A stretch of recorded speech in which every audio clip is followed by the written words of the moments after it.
Welcome to Kenton's videos. Enjoy the video. In this video, I will explain how to use calcium carbonate in plants. Start by testing soil pH and note current levels before adding any amendments.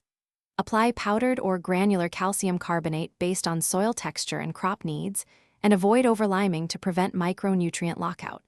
Monitor pH every few weeks and adjust doses gradually, keeping records so you can refine timing and amounts for healthier, more productive plants.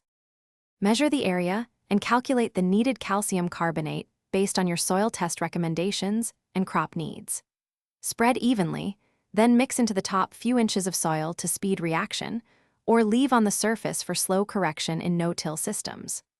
Water after application to help dissolve particles and move calcium into the root zone, and always recheck pH before reapplying to avoid overcorrection and nutrient imbalances.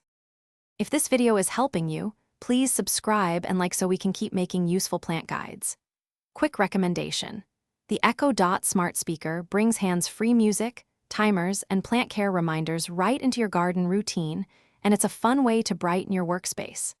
Check the video description for the Echo Dot link and other deals, and if you grab one, it pairs perfectly with gardening sessions. Now let's get back to the video. Plan applications in cooler, wetter seasons so calcium carbonate reacts before peak growth, and avoid high heat that slows incorporation. Use protective gear when handling powders to prevent inhalation and skin irritation.